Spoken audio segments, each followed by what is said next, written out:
자, 재고자산이란 기업의 정상적인 영업활동 과정인 판매를 목적으로 보유하거나 판매를 할 제품의 생산을 위해서 사용 또는 소비될 자산, 이거를 바로 재고자산이라고 얘기를 해요.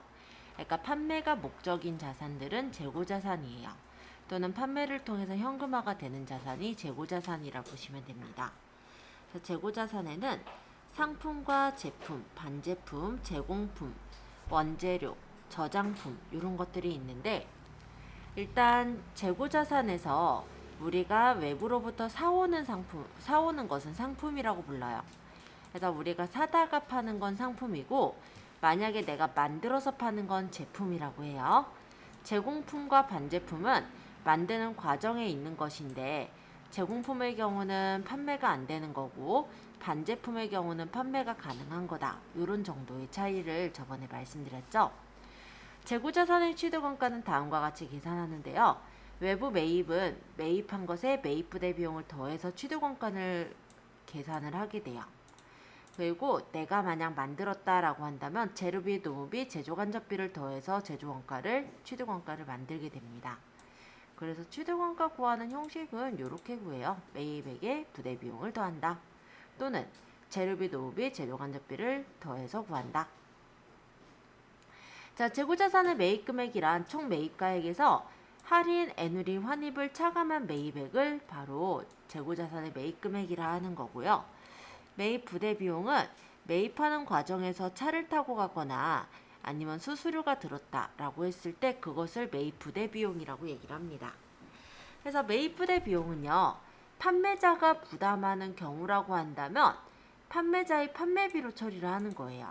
그러니까 매입 부대 비용을 우리가 매입할 때 들어가는 매입 부대 비용이라고 한다면 그거는 취득원가에 더하게 되지만, 만약에 판매할 때 운반비를 부담했다, 그런 경우는 그냥 운반비로 처리가 된다, 이런 얘기예요. 자, 순매입액의 계산. 매입액에서, 총매입액에서 애누리, 환출, 할인을 뺀 것이 순매입액이라고 하는데요. 매입 환출이라는 거는 재고자산을 반품한 걸 뜻해요. 환출, 나가다란 뜻이잖아요. 그러니까 내가 사들여온 재고자산을 반품해내는 것을 매입 환출이라고 합니다. 매입 애누리는요, 애누리는 깎는 건데 매입한 재고자산의 파손이나 하자를 이유로 값을 깎은 것을 매입 애누리라고 해요. 왜 과일 가게 보면은 상처난 과일을 좀 싸게 팔잖아요. 이런 게 바로 매입 애누리가 되겠죠.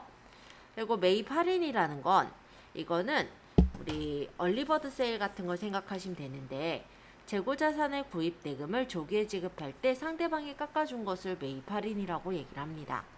그래서 이런 것들을 차감해서 순매입액을 구하는 게 순매입액의 계산 방법이고요. 이런 애누리, 환출, 환입은 모두 다 매입액에서 차감해야 되며 차감한 잔액을 순매입액이라고 한다. 그렇게 기억해 주세요. 자, 매출 원가의 계산을 보자면 상품 매출 원가랑 제품 매출 원가가 있는데요. 두 개가 비슷해요. 기초 상품 재고액, 단기 매입액 빼기 기말 상품 재고액.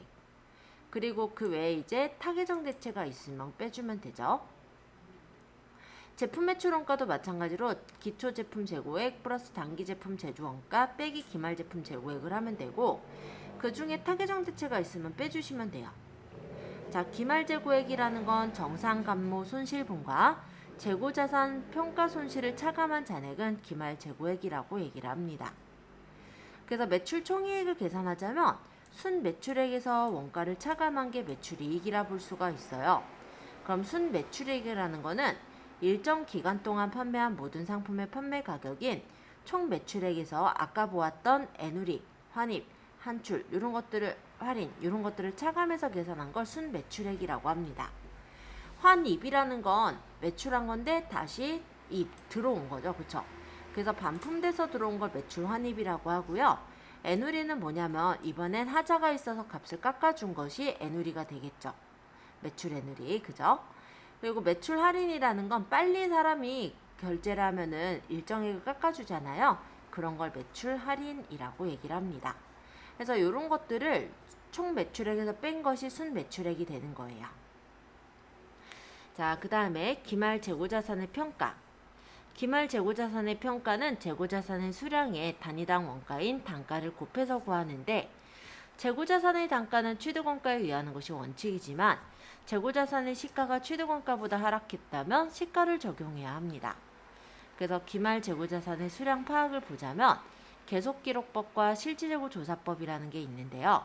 계속기록법은 기준에 재고자산의 입출고에 의한 변동을 빠짐없이 기록해서 장부에 의해서 재고자산의 수량을 파악하는 것을 계속기록법이라고 한다면 실질재고조사법이란 입고만 기입하고 재고자산의 수량을 직접 조사해서 재고 수량을 파악한 후에 판매 가능 수량에서 차감해서 단기 판매 수량을 파악하는 것을 실질재고조사법이라고 해요.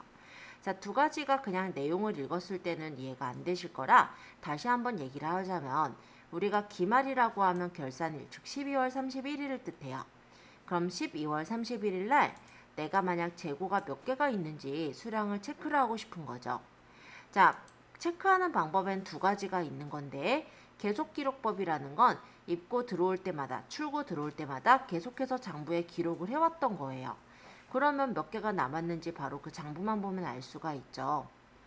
그리고 실질재고조사법이라는 건 이런 건데요. 처음에 입고들만 기록해요. 그러니까 내가 몇 개를 샀다, 몇 개를 샀다, 몇 개 팔았다는 일단 냅두고 산 것들만 기록을 해서 두었다가 기말에 재고자산의 수량, 즉 남은 거를 세보면 우리가 몇 개를 팔았는지 알 수가 있죠. 그게 바로 실질재고조사법이에요.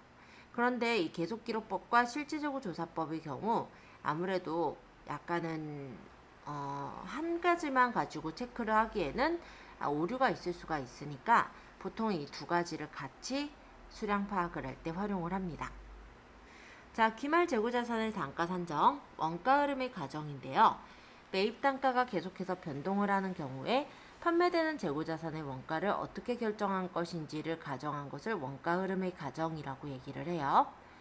자, 단가를 산정하는 방법에는 개별법과 선입선출법, 후입선출법, 가중평균법, 소매제고법 이런 것들이 있는데 개별법이라는 건 상품마다 매입 단가를 따로따로 적용하는 방법을 개별법이라고 해요.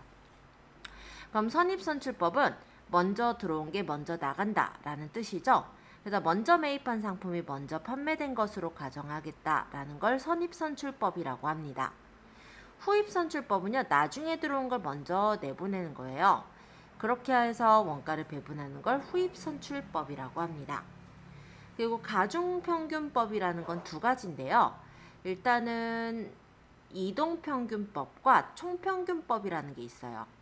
이동평균법은 평균 단가가 달라질 때마다 평균을 구해서 계산을 하는 거고, 총평균법은 어느 기간 동안에 평균 단가를 구해서 계산하는 것을 말합니다. 그리고 소매제고법이라는 게 있는데요. 매출가격 환원법이라고도 하는데 판매 가격으로 평가한 기말재고 금액에 원가율을 적용하는 방법을 소매제고법이라고 얘기하고요. 백화점 등의 유통업종에서만 이 소매제고법을 사용하고 있어요. 자, 그래서 이 단가 산정 방법을 따져보자면 후입선출법 같은 경우는 나중에 들어온 게 먼저 나가는 형식으로 물량 흐름에서 좀 맞지가 않죠. 그래서 국제회계 기준에서는 인정하지 않는 방법이에요. 후입선출법은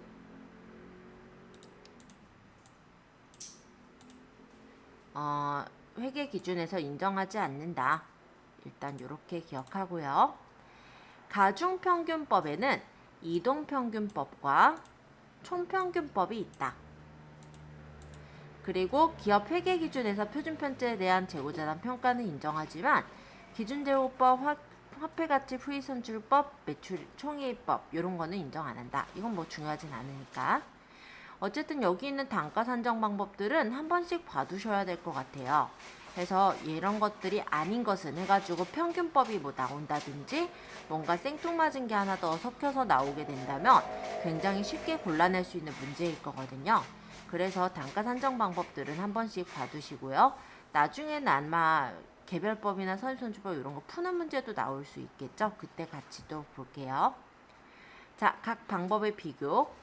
재고자산이 지속적으로 상승하는 인플레이션 시에 이익과 기말 재고자산 금액의 크기는 일단 선입선출법이 제일 커요. 그 다음 이동평균법, 총평균법, 후입선출법의 순서가 되고요. 매출원가는 그 반대로 후입선출법이 가장 크게 나타납니다. 자, 매출원가 구하는 공식 기억하세요.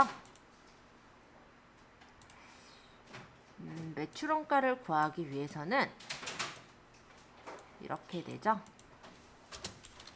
기초 재고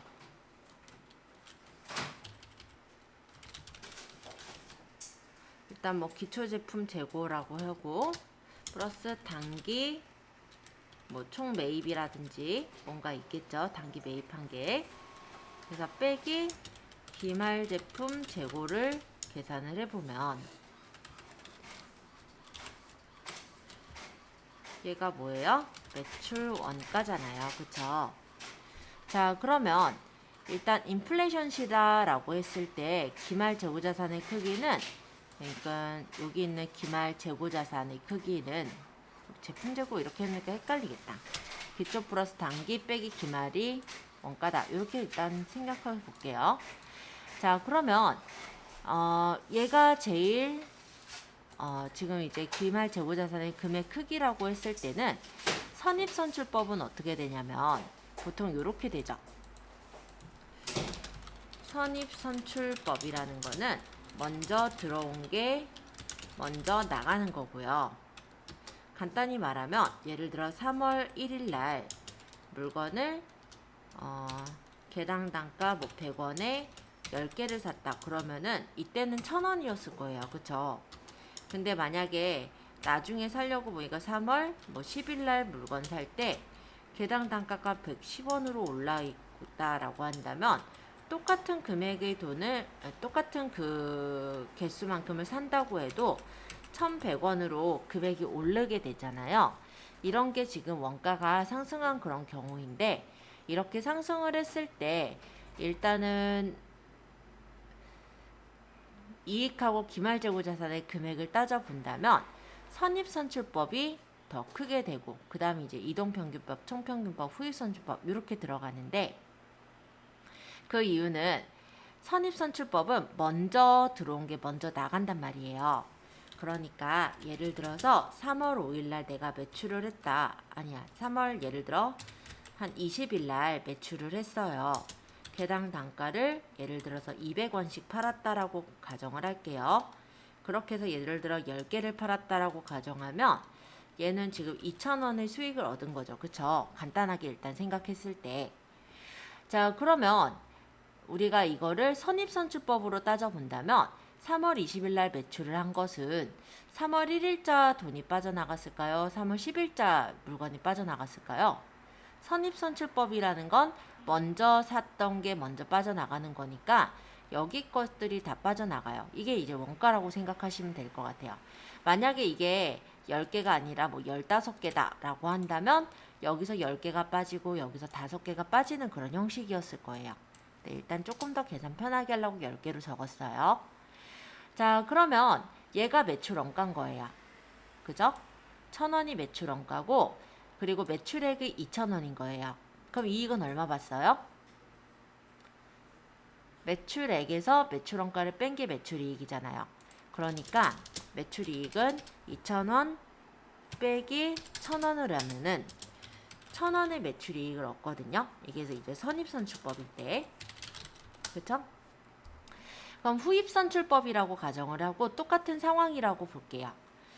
자, 그러면 지금 지속적으로 가격이 상승하는 인플레이션 시기 때문에 3월 1일 날은 하나당 단가를 100원에 사드렸다면 3월 10일이 돼서 하나당 단가를 110원에 사드린 거거든요. 그리고 판매는 똑같이 200원에 팔았다라고 가정을 한다면 마찬가지로 후입선출법이라고 한다면 나중에 한 게 먼저 나가는 거거든요. 그러니까 여기서는 얘가 매출 원가가 돼요. 그죠? 자, 그러면 매출액에서 매출원가 뺀 게 매출이익이니까 후입선출법에서의 매출이익이라고 한다면 매출액인 2,000원 빼기 매출원가가 1,100원이었으니까 금액 얼마 남았어요? 900원. 이게 매출이익이 되겠죠? 얘가 후입선출법으로 생각을 했을 때예요. 자, 그러면 일단은 원가를 이렇게 따져서 보았을 때 이익이 적게 책정이 되는 게 후입선출법이 이익이 더 적게 책정이 되는구나 라는 걸 확인할 수도 있고 기말 재고자산의 금액을 따져본다고 해도 그러니까 먼저 산 게 먼저 나가기 때문에 나중에 산 게 기말재고로 남잖아요. 따라서 선입선출법이 이익과 기말재고자산의 금액이 클 수밖에 없고, 매출원가는 어떻게 됐어요? 반대로 후입선출법이 나중에 산 거를 빼기 때문에 더 크게 나타나는 걸 볼 수가 있죠. 그래서 이거는 이렇게 이해를 일단 먼저 해두시고, 그러고 나서 기억을 하실 때는 일단은 선입선출법, 이동평균법, 총평균법, 후입선출법 이 순서를 기억했다가, 하나는 거꾸로거든요. 매출원가는 후입선출법이 가장 크게 나타나는 걸로 그렇게 해서 맞춰주시면 요거는 그렇게 어렵지 않게 문제를 맞출 수 있을 거예요. 자, 3번 재고자산 감모손실과 평가손실에 대한 내용입니다. 재고자산 감모손실이란 재고자산의 실제 수량과 장부상 수량의 차이가 날 때 이를 재고자산 감모손실이라고 얘기를 하는데요. 감모손실이라는 거는 뭐 가스와 증발화되면서 어찌됐건 간에 잃어버려서 못 찾은 거 뭐 이런 것들이 이제 감모손실이에요. 간단히 말하면 우리가 기계를 가지고 이제 생산을 할 때 어떤 제품을 생산을 한다 그러면요. 불량률이라는 게 있거든요. 그러면 이 기계를 돌렸을 때 예를 들어 100개를 만든다 그러면은 100개 중에 하나는 불량이 날 수 있다. 이렇게 책정을 해놓은 게 일종의 불량률인 건데요. 그 안에 들어간다면 정상적인 영업손실이 되겠죠. 그럼 정상적으로 발생한 감모손실은 매출원가에 그냥 더해서 처리를 하는 거고, 근데 만약에 100개짜리를 만약 내가 했을 때 내가 기계로 이렇게 뭐 찍어낸다라고 했을 때 원래는 하나가 불량이 나야 되는데 한 20개 불량이 났다 라고 한다면 비정상적으로 발생한 감모손실인 거잖아요.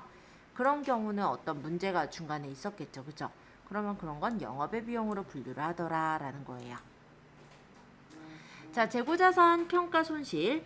재고자산의 시가가 장부가 아래로 하락하면서 생긴 평가손실은 재고자산의 차감 계정으로 표시하고 매출원가에 가산을 합니다. 저가법을 적용에 따른 평가손실을 초래했던 상황이 해소가 되면서 새로운 시가가 장부가보다 상승하게 되는 경우 최초의 장부 금액을 초과하지 않는 범위 안에서 평가손실을 환입하게 됩니다.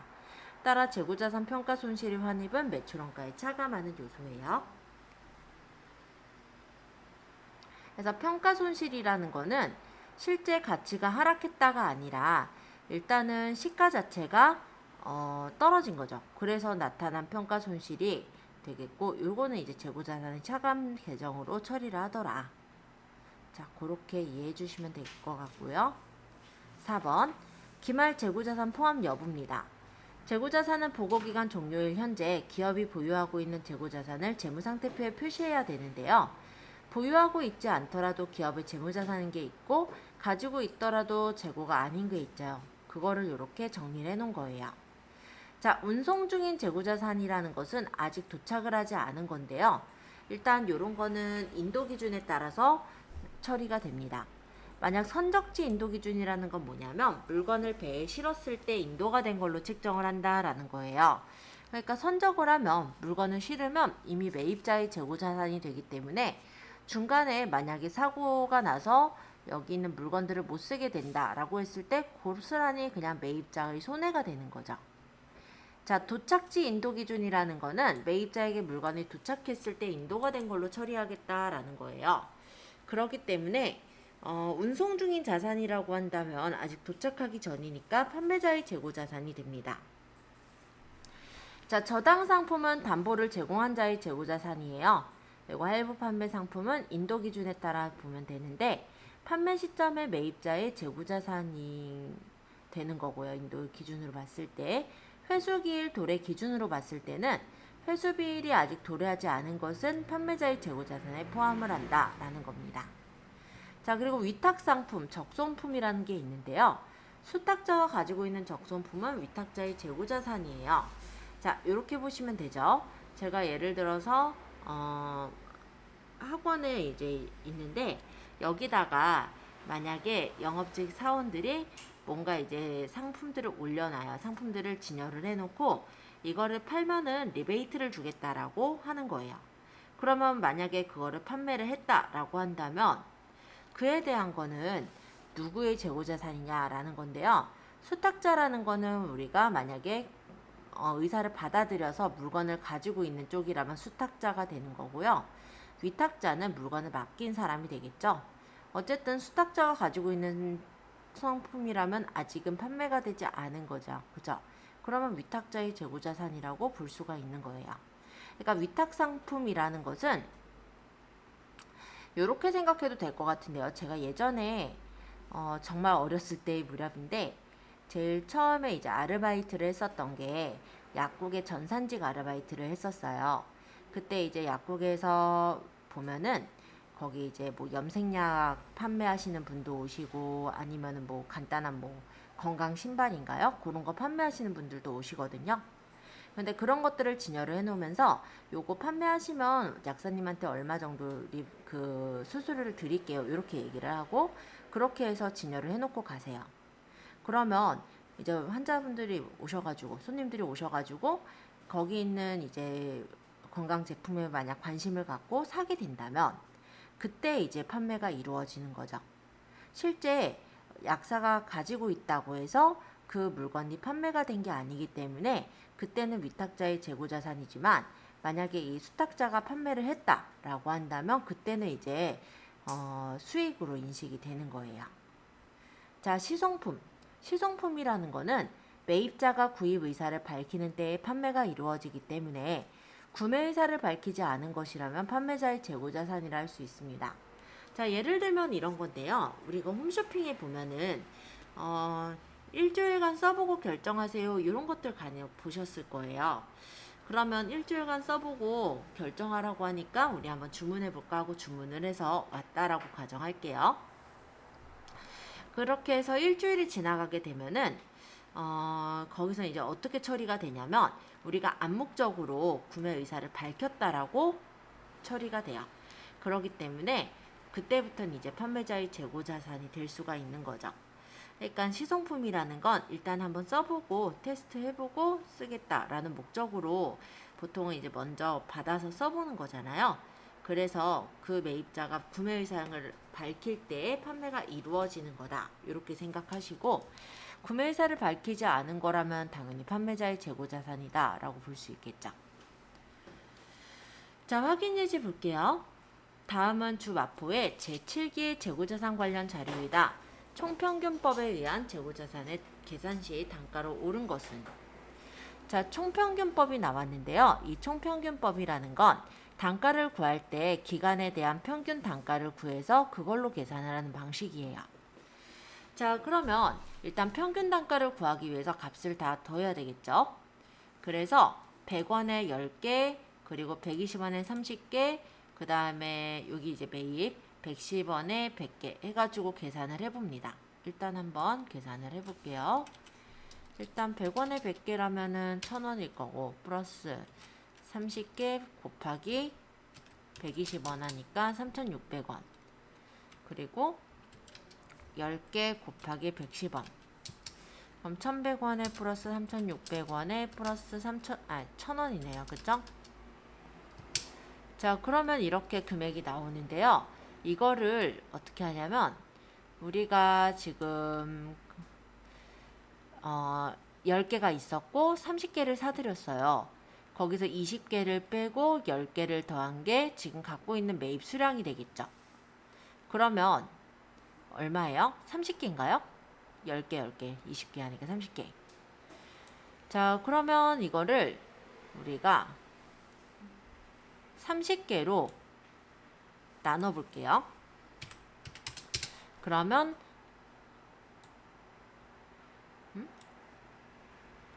왜 금액이 다를까요? 잠깐만요. 계산이 뭐가 잘못된 것 같은데. 그러면은 아예 여기서 좀 볼까요?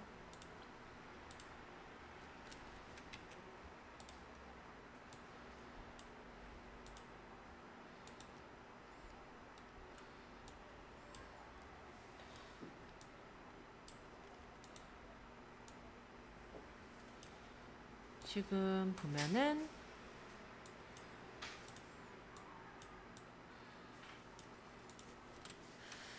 기초재고 10개 곱하기 단가가 100원.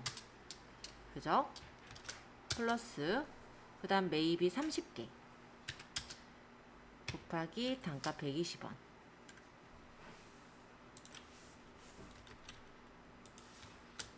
그 다음 플러스 그 다음 매입이 그 다음 또 10개 곱하기 개당 단가 110원. 요렇게 한 값이 5,700원이고 여기서 지금 10개를 갖고 있었고 30개 그러면 40개죠. 40개에서 20개를 빼니까 20개 플러스 10개면 30개 맞는데 이상하다. 이거를 나누기 30개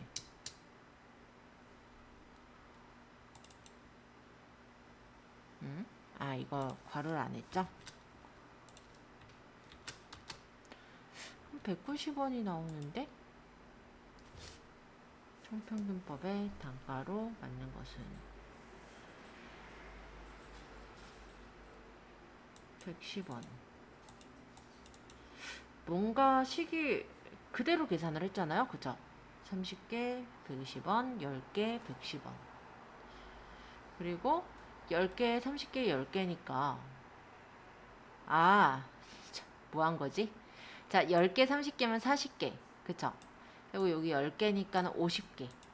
그래서 50으로 나눠야 되는데 제가 이거를 지금 잘못 계산을 한 게 이 부분을 잘못 계산했네요. 그래서 매출을 여기서 왜 뺐지? 그죠? 자, 114원 이렇게 나오죠? 자, 다시 정리를 해서 말씀드리면 총평균법에 의한 기말재고자산의 단가를 계산해라 라는 거니까 일단은 우리가 수량이 10개 있었고 그 다음에 30개를 사드려요. 그럼 40개. 그리고 여기서 근데 얘가 이상한 것 같기도 한데 잠깐만요. 10개, 30개, 40개 40개에서 지금 우리가 20개를 빼요. 그죠? 20개를 빼고 10개 그럼 50개로 여기서 체크한 건 여기에서 매입한 수량만 체크를 한 거거든요.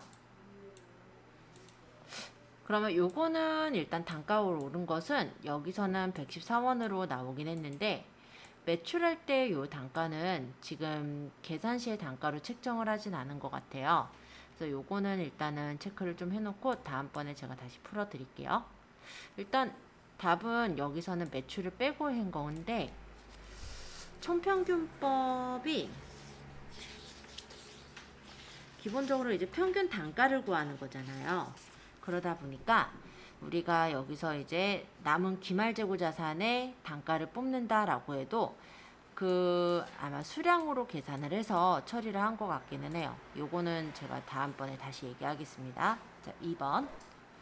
다음 중 재고자산을 기말 장부금액에 포함할 것인지의 여부를 설명한 것으로 틀린 것은 자, 미착상품이라고 한다면 선적지 인도 조건이라고 했을 때 상품이 선적된 시점에 소유권이 매입자에게 이전되기 때문에 미착상품은 매입자의 재고자산에 해당이 된다. 자, 미착상품은 아직 도착을 안 한 거고요. 선적지 인도 조건이라고 했다면 물건을 이미 실었을 때 구매자에게 넘어간 거예요. 그러니까 여기서는 미착상품은 매입자의 재고자산에 포함된다가 맞죠? 적소품 수탁자가 제3자에게 판매하기 전까지는 아직 판매가 이루어지기 전이니까 위탁자의 재고자산이 되겠죠. 반품률이 높은 재고자산은 반품률을 합리적으로 추정할 수 없을 경우에 구매자가 상품의 인수를 수락하거나 반품기간이 종료된 시점까지는 판매자의 재고자산에 포함한다. 네, 이거는 이제 반품률이 높은 재고자산이다 보니까 일단은 확실히 정해지지 않았을 때까지는 판매자의 재고자산으로 포함을 시키겠다라는 거죠. 할부 판매 상품. 대금이 모두 회수되지 않은 경우라고 하더라도요.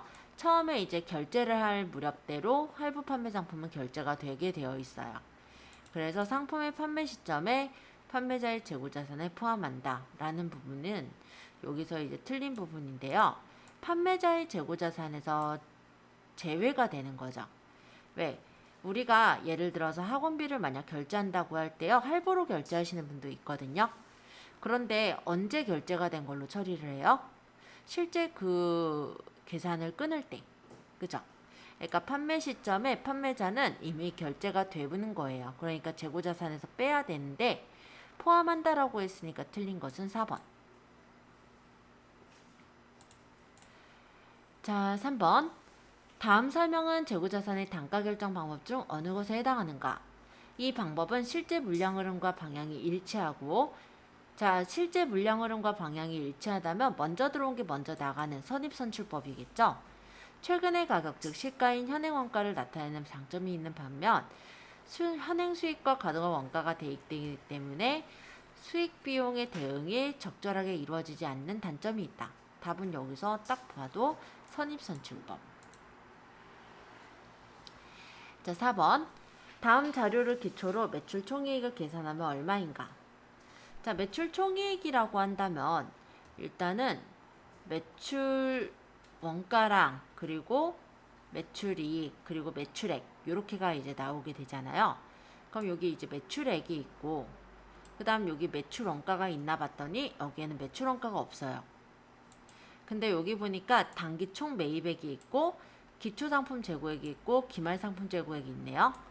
그러면 우리가 이걸 가지고 매출 원가를 구할 수가 있었죠. 자, 기초상품 재고액 플러스 단기 총 매입에서 애누리 할인을 빼면은 단기의 그 순 매입액이 나오게 될 테고요. 거기서 빼기 기말상품 재고액을 하면은 매출 원가가 나올 거예요. 자, 이때 상품 매입 시 운반비는 매입 원가에 가산하기 때문에 여기다 더해서 계산을 해요.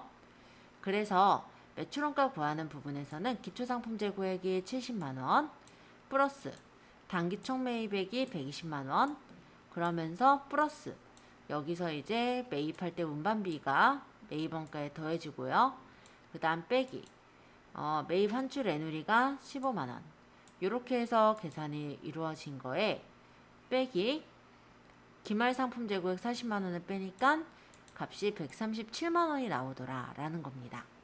그러면 일단 매출 원가는 137만원이 나왔고요.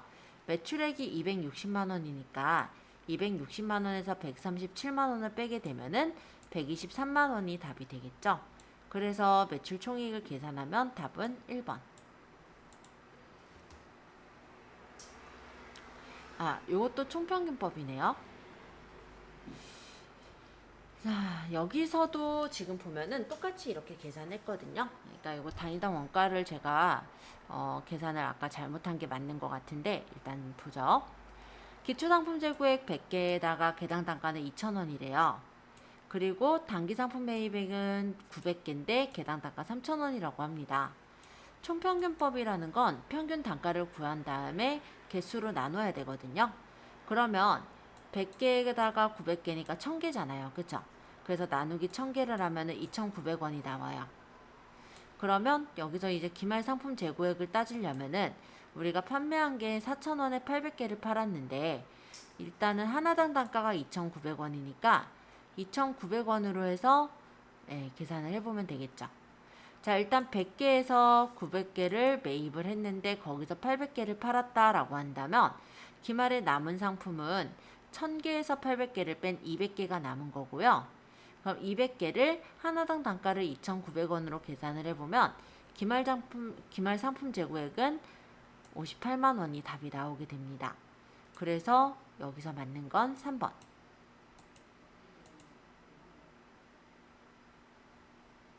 자, 이렇게 해서 문제를 풀어보았고요. 이 앞에도 다시 한 번만 볼게요.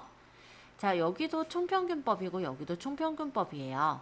즉 평균 단가를 구해서 개수로 나누면 된다라는 건데 여기에서는 지금 기본적으로 상품을 사들였고 상품을 매입한 게 있고 거기서 이제 판매를 했어요. 그러다 보니까 기말 상품 재고액이 얼마다 이렇게 적긴 했는데 요거는 지금 보면은 언제 팔았다라는 게 없으니까 이 순서대로 팔았다라는 거는 아닐 수가 있거든요. 즉 이 얘기예요. 그냥 매입한 것의 전체 그 개수가 1000개니까 그 1000개로 나눠 가지고 원가 단가를 구하고 그거를 가지고 기말상품 재고액을 뽑은 거다. 이렇게 보면 돼요. 그러니까 이 부분을 제가 일단 잘못 설명한 부분에서는 다시 얘기를 하자면 기초재고가 수량이 10개고 단가가 100원이죠. 매입한 게 30개 120원이죠. 또 매입한 게 10개 110원이죠. 이거를 수량으로 나누면 되는 거거든요. 즉 우리가 여기서 매출한 걸 빼는 게 아니라 여기 수량들을 계산해서 그 값으로 나눠주는 거예요. 그래야 기말에 재고자산 계산할 때 단가가 나오죠. 단가는 하나당 가격이니까. 그러고 그걸 가지고 매출액에 대입을 하면은 뭐 그거는 이제 얼마 정도 매출 원가가 나왔구나 이걸 따질 수 있는 부분인데, 제가 아까는 잠깐 실수를 한 게 여기 매출을 빼버렸었죠. 그렇게 하면 안 되고 여기서는 그 하나당의 단가를 구하기 위한 거기 때문에 매출은 신경을 쓰지 않고 일단 계산을 해주시면 됩니다.